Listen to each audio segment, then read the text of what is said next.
I would like to call upon my father-in-law, Rabbi Friedman, to say a few words.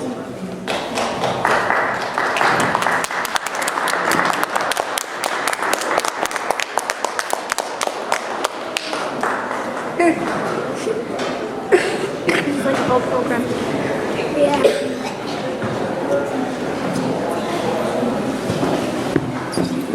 Good Tavach. Listening to Yechials read the Torah today and the Haftarah with such confidence, so calmly, reminded me of being in yeshiva in Montreal when I was older than him, 16, 17, and I was way too bashful and way too timid to speak in public, even among my friends in yeshiva. So when I started speaking in public, one of the first places I went was to Montreal. And my Rosh Yeshiva was there. He said, I came to here because I can't believe that you could speak in public. So he sat through my speech, and then I ran over to him because he was my favorite Rosh Yeshiva. I ran over to him as soon as I finished speaking. I said, "No, what do you think?" And in his characteristic manner, he said, in Yiddish, "There's a program in New York, Dale Carnegie." That's what he thought of it. But then a while later, I was speaking again, and there was one of the famous characters from Montreal was in the audience, an older chassid, a very wise man. Anyway, after I finished speaking, I went over to him. I said, "What do you think?" He says, "Let me tell you a story.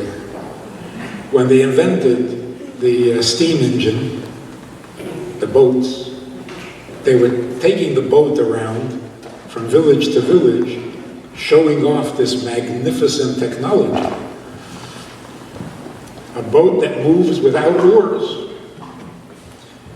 The villagers, the farmers, the peasants were so impressed by the foghorn. They kept asking for them to do it again, do it again. And so they kept sounding the foghorn.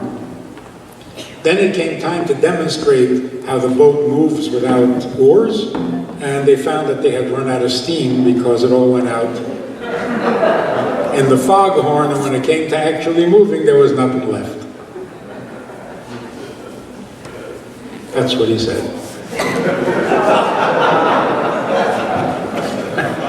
So I was off to a great start. It was really amazing. The confidence and the poise with which Yechials read. It's nice. I still can't get comfortable davening, singing, but Yechials is okay. The Rebbe writes that the bar mitzvah boy, should grow to be a chassid, a Yerushalayim, and a lamd. And so much has been said about those three words. But one observation I haven't heard yet, and that is, we are followers of the Baal Shem Tov, obviously, because the first wish is that he be a chassid.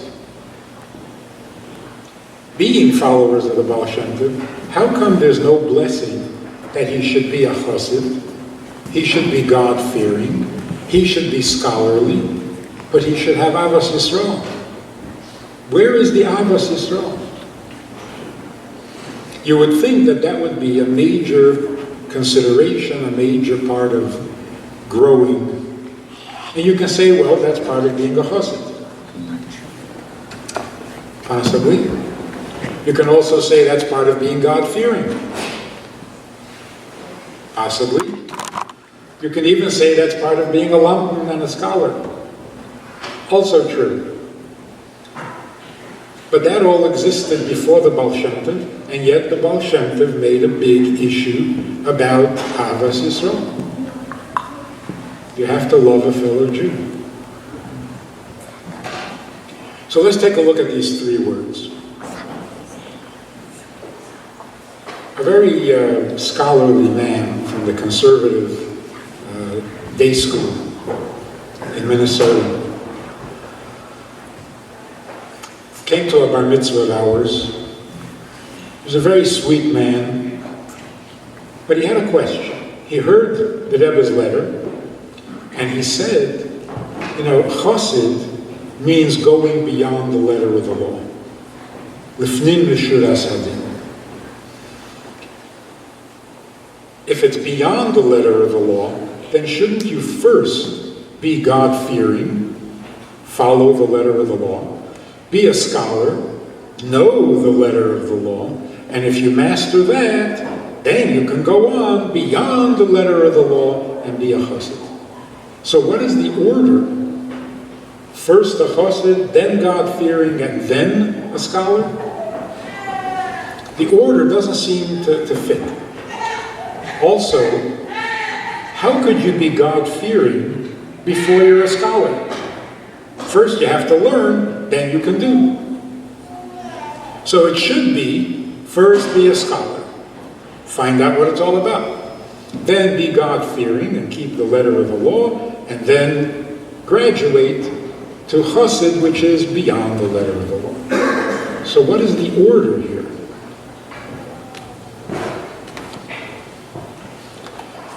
I just saw a clip of dollars by the Rebbe. The guy comes over and he says, I'm going to yeshiva and I'm going to become a rabbi. And the Rebbe says, you should become a scholar too. And the Rebbe spelled it out. You know, not every rabbi is a scholar. You can be a rabbi without being a scholar, and you can be a scholar without being a rabbi. So don't be content getting your smicha and being a rabbi. Be a real Talmud Chacham. So let's begin at the beginning. Beyond the letter of the law, Lefnim Mishuras Hadin doesn't mean ignoring the law, being an outlaw. It doesn't mean making up new laws, God forbid. What does beyond the letter of the law mean?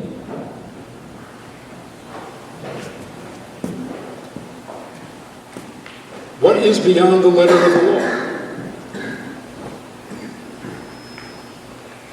If you want to be really careful about the law, that's not beyond the letter of the law. You're trying to be careful.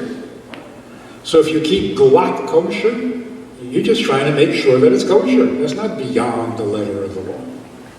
If you buy a really beautiful esrog, well, that's the mitzvah, to buy a beautiful esrog. So if you buy a very beautiful esrog, it's not beyond the letter of the law. You're keeping the letter of the law strictly.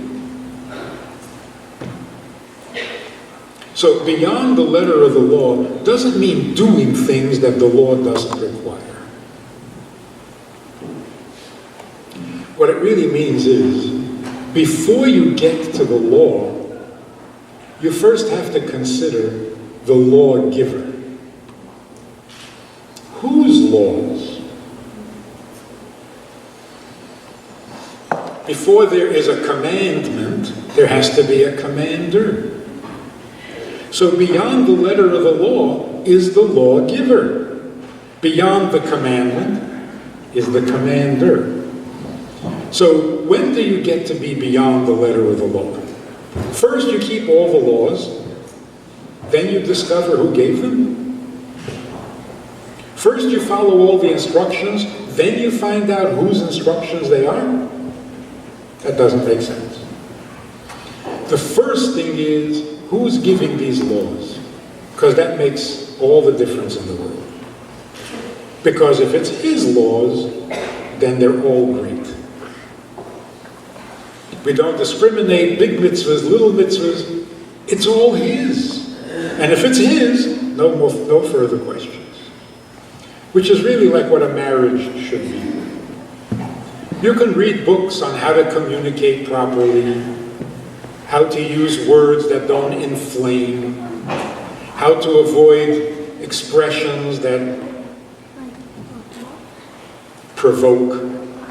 You can learn how to speak 5 languages. They're all great. Do all the right things. But before you do any of that, you first have to know who you're doing it for. Because marriage, a relationship, is not about what, it's about who. And if the who is important, all the whats get taken care of, one way or another. I've got to tell you this incredible little story. You know that there's a chassid who was sitting in jail, who was given a horrendous sentence of 27 years for some misunderstanding with the bank. His name is Rabbi. He's an incredible guy. Everybody knows about it. His faith, his courage, his optimism, his letters to his children, they're amazing. I went to visit him last year, Hanukkah. He put together a minyan. Unfortunately, there were 10 Jews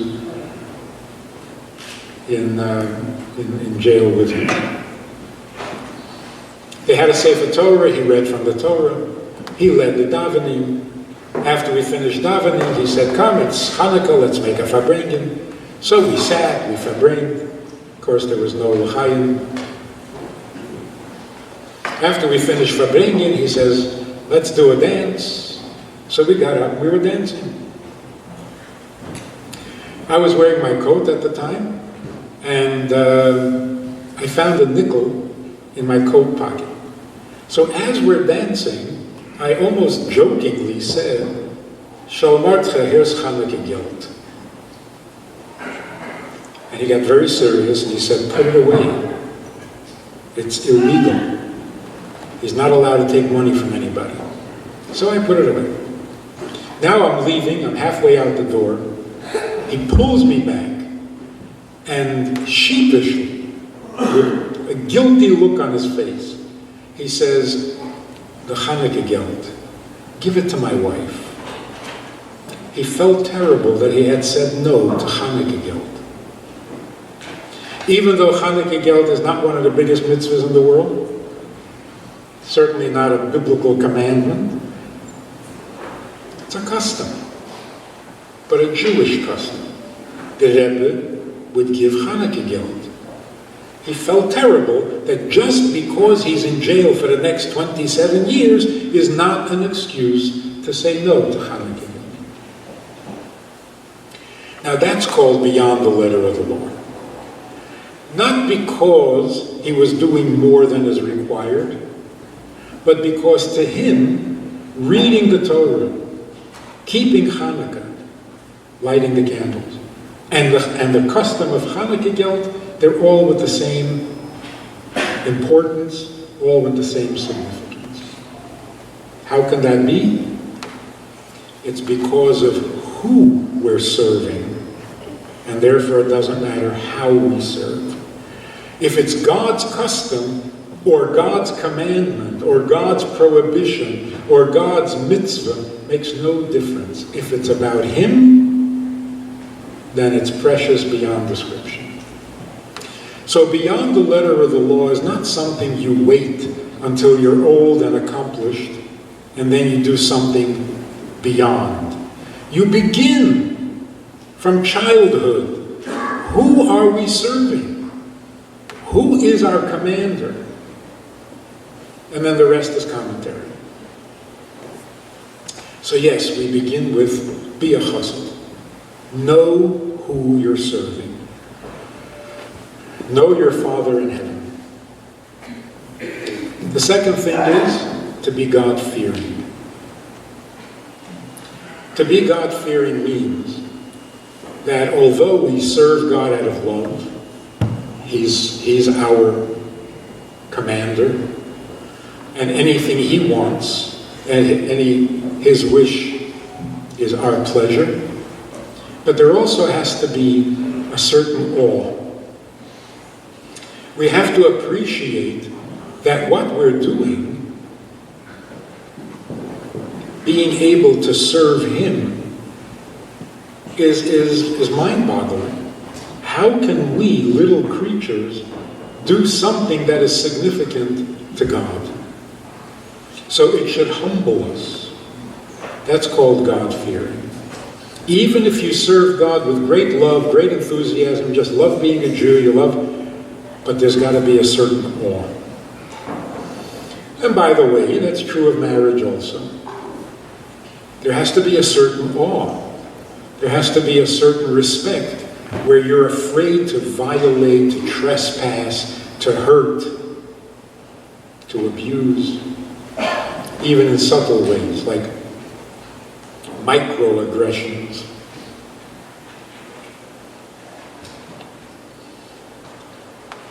So there has to be that sense that here I am doing something for God, but who am I to be doing this? Good example. Got a call about a half a year ago. A man from Israel called. He says, I have a problem, I can't find a solution. My 12-year-old daughter is convinced that God is angry at her, and we can't talk her out of it. She's all upset because God is angry at her. And they spoke to the rabbis there, they took it to psychologists, they don't know what to do with it. And without asking me, he puts her on the phone. He says, maybe you can talk to her. And he puts her on the phone. What do you say to a 12-year-old girl who thinks God is angry at her? Don't be ridiculous. I'm sure they told her that already, and it didn't help. So instead, I said, God, you think God is angry at you? She says, yes. I said, wow, how did you become so important? You're 12 years old. What could you possibly do to get God angry at you? I'm so jealous. She says, what? I said, don't you see? If there's something you can do to get him angry, that's such a compliment. That means you matter so much. Not only you, but everything you do. And you're only 12. You just started. That's it. Problem was gone. There's a certain fear that is always accompanies love. If you can get God angry, if God can be angry at you, how important have you become? So being important, being able to serve God, being able to do His mitzvahs should not take away from the awe. You could get God angry because you're so important to Him. So that is the fear. What that basically does, the first gives us a lot of enthusiasm for doing mitzvahs. The second gives us a lot of motivation for not committing sins. Be good, don't be bad. And then there's the third thing. Become a lamdan, a scholar. What is the difference between somebody who studies the Gemara, studies the Torah, but he happens to be a Greek Orthodox priest who have studied Gemara in Hebrew and have mastered it? What exactly does it mean to be a Torah scholar? So there's a famous expression when somebody said, I have learned the whole Torah. And down south they say, you learned the Torah, or did the Torah learn you? What did the Torah learn you? What did the Torah teach you? What did the Torah make of you? How are you changed? How are you different now that you have learned Torah? How different should we be? Well, Rabbi Akiva gave away the secret. Rabbi Akiva said, love your fellow Jew is a cardinal principle in Torah. Now really he should have said, love your fellow Jew is a mitzvah, and among mitzvahs it is the biggest. So he should have said, loving your fellow Jew is a cardinal mitzvah. Why did he say it is a cardinal principle in Torah? We can conclude from that the effect of learning Torah must be that with every page, with every chapter, with every book, your love for your fellow Jew must increase. Otherwise, you didn't get it. You didn't understand the Torah. Somebody asked me recently, are we any better than Taliban? I mean, look in the Torah. It says that if a boy doesn't listen to his father and mother, he should be taken to court and killed. Well, is that not barbaric? So what's the difference? And don't tell me that you don't do that. I know you don't do that, but that's the law. So if you followed the law strictly, that's what you would do, and you would be Taliban or Al-Qaeda. If something in Torah sounds barbaric and cruel, Rabbi Akiva says, love of fellow Jew is a cardinal principle in Torah. The reason you don't understand this mitzvah is because you missed the love of fellow Jew that every word in Torah contains. Let's look at it again. What does it say? It says if a father and mother have a child who doesn't listen, and it has to be a boy between the age of 13 and 13 and a half, and he eats too much and drinks too much, then he should bring him to court, and if he's guilty, he will be stoned to death. So what is the message here? The message is not that the Ben Seder Umeira, the rebellious son, should be killed. The message here is, you can't do it. You must bring him to court. So the Gemara says that no one ever brought their kid, no kid was ever executed for being a rebellious son. Now we know why. If it was up to the parents, let's not even finish that thought, there are kids here. But if you bring them to court, a court that is dispassionate, who is not personally offended by the child's behavior, no court would find the kid guilty and punishable. So what the Torah is actually saying is, don't be like people who think that they have a right and control over their child's life. It's not true. And even if your child is that evil, you have to bring him to court.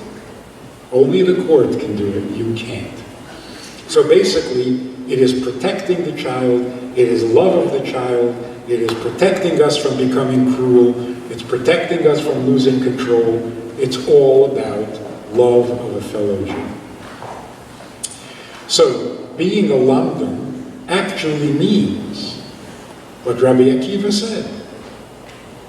Cardinal principle of learning of all of Torah is to love a fellow Jew. And that's what Hillel said. You want to know the entire Torah on one foot? What is hateful to you, don't do to others. That's the whole Torah. Not that's the only mitzvah. That's the whole Torah. That's what you're learning for. That's what you're learning about. So every time we learn something, but we don't become a better husband, that day, we don't become a better wife, we don't become better parents, we're not listening. We're not letting the Torah learn us what we need to be. So these are the three blessings and wishes that we give to the bar mitzvah boy. Be a chassid, know who your Father in heaven is, know who you're serving, know who your God is, and serve him with a whole heart. Secondly, be God-fearing. Don't take it for granted. It is amazing that we're allowed to serve God, that what we do is important enough to be of service to Him. Have a little awe for our role and our place in the world. And number three, everything you learn should make you into a better mensch. And a better mensch means better to others. And that's why, as Moshe Meir said, proud father, it is a beautiful custom that we invite people to our simcha and promise to reciprocate and come to your simcha. Because if that's not how you feel, then you're not really happy. If you're truly happy, other people's joy becomes yours. When you're sad, you think only about yourself. So, Yechials.